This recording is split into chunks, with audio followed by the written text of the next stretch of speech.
I have to do 5 different races. I have to do the Leadville Marathon, the Silver Rush 50. I'm going to do the run. You can do the bike or the run. The 100-mile bike, which is called the Race Across the Sky.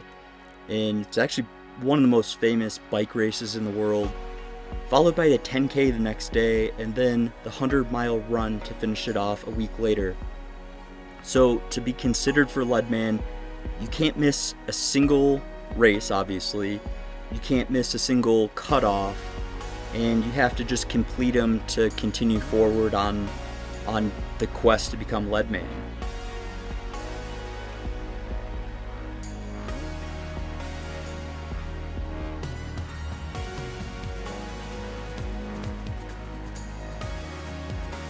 Alright, welcome to episode 3 of Attempting Leadman.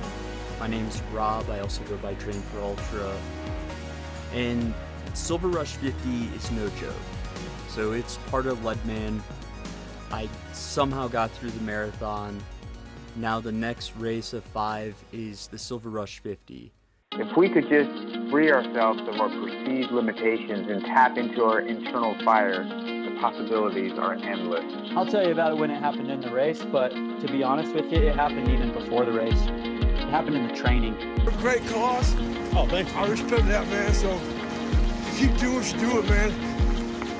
Keep inspiring. For all you kids out there, stay safe and stay strong.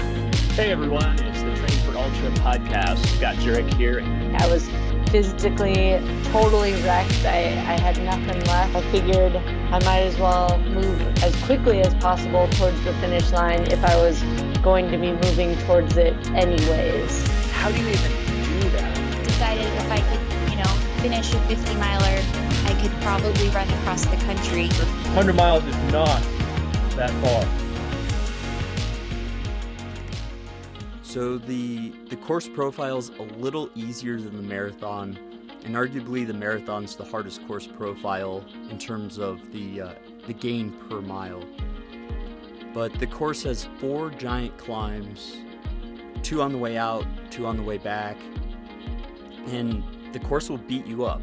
I mean, it's never easy running above 10,200 feet, but each of these climbs tests you. And I've done the race, the Silver Rush run, twice, and I've done the Silver Rush 50 bike once, so I'm pretty familiar with the course. But it's not like a middle-pack runner ever goes into a race with extreme levels of confidence, but I know what it takes to finish this race, and I've done it on foot after doing the bike. It's something called the Silver King, and so I know how to suffer on this course, and I'm just thankful not to have any major injuries and actually be able to run this time. So we'll see what happens. This is not an easy race. There's tons of technicality to it. There's never an easy race that is run at this type of altitude just because your heart rate is constantly pumping.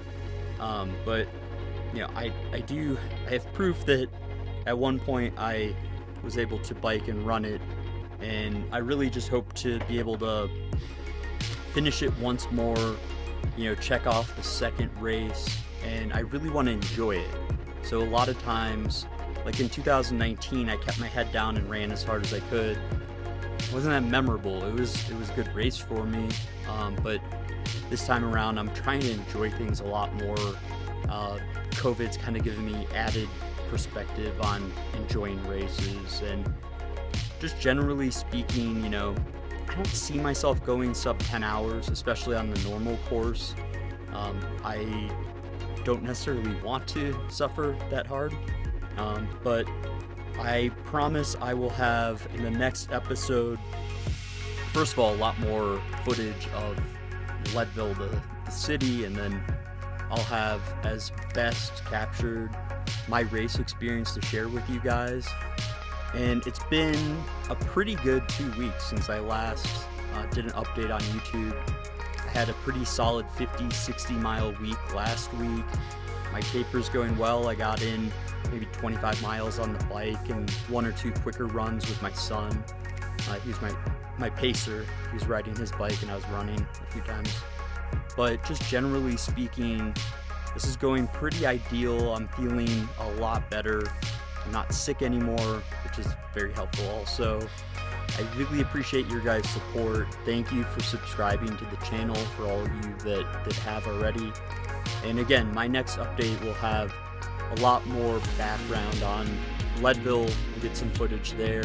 But then my race, my Silver Rush 50 race, I will update you. And things within this series will get more and more interesting, especially once the 100-mile bike comes around and the 100-mile run. I'll have someone helping out with those and might get just a little bit added footage.